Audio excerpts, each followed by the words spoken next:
আজকে দারুণ মজার একটা তরকারি রেসিপি নিয়ে আসলাম। তো দেখতে থাকেন কি রান্না করব আজকে। তো এখানে আমি পেঁয়াজ ভালো করে লাল করে আমি এখানে তেজপাতা দিয়ে দিলাম। তো আজকে আমি রান্না করব মুরগির মাংস, চামড়া, গিলা, কলিজা এগুলো দিয়ে, মুরগির মাংস দিয়ে আলু পটল দিয়ে রান্না করব। তো অনেক মজা হয়। তো আসসালামু আলাইকুম রহমতুল্লাহি বারাকাতু। আপনারা সবাই কেমন আছেন? আলহামদুলিল্লাহ, আমি তো খুবই ভালো আছি। তো এখানে আমি এক এক করে সব মশলা বাটাগুলো দিয়ে দিলাম। আদা বাটা, জিরা বাটা, পেঁয়াজ বাটা, রসুন বাটা, গরম মশলা বাটা আমি খাই বেশিরভাগ।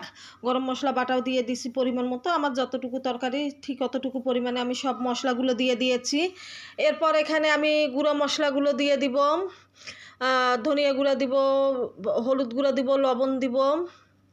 তো অনেক মজার খাবার, যেটা আমার জামাই খুব পছন্দ করে। গিলা, কলিজা, চামড়া এগুলো খুব পছন্দ করে, আমার মেয়েও খুব পছন্দ করে। তো এখানে আমি ধনিয়ার গুঁড়া, লবণ এবং হলুদের গুঁড়াটা দিয়ে দিচ্ছি। আর এই মশলা কষানোটা দিয়ে গরম গরম ভাত খেতে কিন্তু দারুণ মজা লাগে একদম। তো আপনারা কে কে এভাবে খেতে ভালোবাসেন অবশ্যই কমেন্টে জানাবেন। আমি তো মাঝে মধ্যে এরকম করে খাই, মশলা যখন কষানো হয় একটু তুলে রাখি, গরম ভাত দিয়ে খেয়ে নেই। তো ধনিয়া গুঁড়াটাও অলরেডি দেওয়া হয়ে গেছে, এখন মরিচের গুঁড়াটা দিচ্ছি। তো এখন মশলা বাটাগুলো এখন খুব ভালোভাবে আমি কষাবো। আর একটু মরিচ বাটা দিয়েছিলাম, আরও আমি মরিচ গুঁড়া দিয়ে দিয়েছি এখানে। একটু ঝাল ঝাল করবো, যেহেতু পটলের তরকারি রান্না করব। তো পটলের তরকারি ঝালটা না হলে ভালো লাগে না, আমার কাছে ঝালটা হলে অনেক মজা লাগে।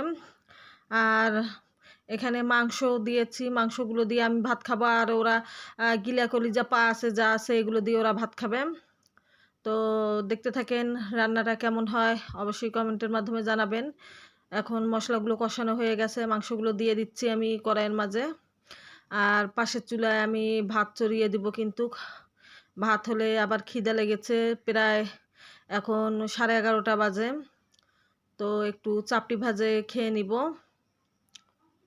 যেহেতু অনেক সকালে উঠি, 6টার দিকে উঠে নাস্তাটা করে নেই। সকালে 11টা 12টা হতে হতে আবার খিদে লেগে যায়।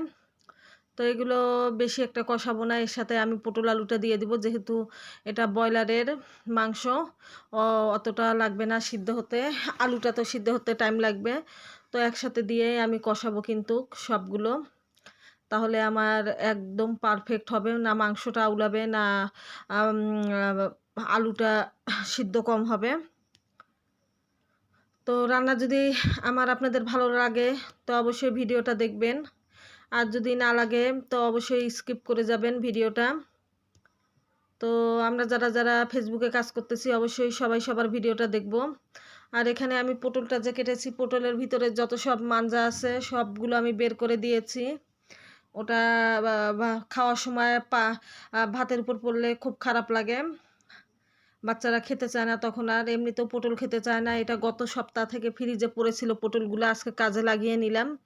এখনও ফ্রিজে অনেক সবজি আছে, জানি না কি করব, বাচ্চারা তো একদম সবজি খেতে চায় না, এই এক টেনশনে আছি আমি। তো এইভাবে যদি মাছের সাথে, মাংসের সাথে মিশিয়ে খাওয়ানো যায় তো ভালো হয় এক পর্যায়ে বলতে গেলে, যেহেতু বাচ্চারা খেতেই চায় না সবজি। পাশের চুলে আমার ভাতটাও বসিয়ে দিয়েছি, ভাতটাও হতে থাক, এখানে আমার তরকারিটাও হতে থাক। তো খুব ভালোভাবে আমি কষাচ্ছি কিন্তু, যেহেতু আগে কষাইনি তো খুব সুন্দর করে কষিয়ে নিব আমি। নিয়ে আমি পানি দিয়ে দিব এখানে। তো আমরা সবাই সবার ভিডিও দেখব, গঠনমূলক কমেন্ট করব, এবং দিনে আমরা 3 থেকে 4টা করে রিলস ছাড়বো। আমরা যারা যারা পেজে কাজ করতেছি, ফেসবুক পেজে অবশ্যই বড় ভিডিও একটা করে আমরা দিব, এবং 3টা থেকে 4টা পর্যন্ত আমরা রিলস দিব। এতে করে আমাদের পেজের সব কিছু বেড়ে যাবে। আর এখানে আমি অলরেডি পানি দিয়ে দিলাম কিন্তু, এখন দেখব কতটুকু কি হলো। ঢাকনাটা খুলবো, প্রায় 10 থেকে 15 মিনিট পর আমি আবার চলে আসলাম। এভাবে আমি রান্না করি। আর ঘরে আবার এসে আবার ফ্যান ছেড়ে দিয়ে আমি পেজে কাজটা শুরু করে দেই। তো আমরা যারা যারা গৃহিণী, আমরা রান্নার ফাঁকে ফাঁকে আমাদেরকে করতে হবে, যেহেতু আমরা ফেসবুক পেজে কাজ করতেছি। তো দেখলাম আমার প্রায় সেদ্ধ হয়ে গেছে, একটু ঝোলের পানিটা দিয়ে দিলাম। এরপর আমি একটু গুঁড়া মশলা ছিটিয়ে দেবো এখানে। তো অনেক মজা হয়েছিল, ঝাল লবণে খরখরা, তো দারুণ খেতে হয়েছিল কিন্তু।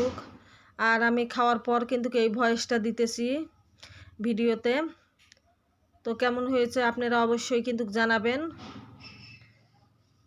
এখন আমি এই যে মশলা গুঁড়োগুলো রেডি করে নিচ্ছি দেওয়ার জন্য।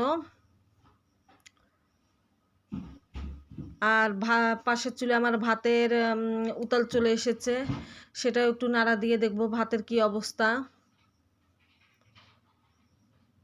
তো আমরা যদি দুই চুলা ধরিয়ে দিয়ে রান্নাটা না করি, তো আমরা কোনো দিনে আমরা রান্নাটা মেকআপ দিতে পারবো না। যেহেতু আমরা পেজে কাজ করি, আমাদের পেজের কাজটাও করতে হয়, রান্না বান্নাগুলোও করতে হয়।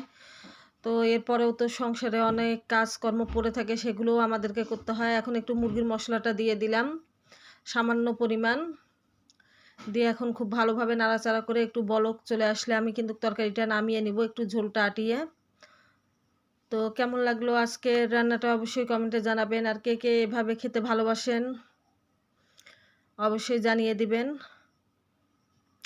ফাইনাল রান্নাটা চলে আসবে, আপনাদেরকে দেখিয়ে দিব। অনেক সুন্দর হয়েছিল, কালারটাও অনেক সুন্দর হয়েছিল মাশাল্লাহ।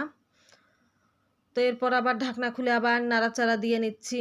অনেকটাই ঝোলটা আটিয়ে গিয়েছে এখানে। আর একটু পরে আমি তরকারিটা নামিয়ে ফেলবো।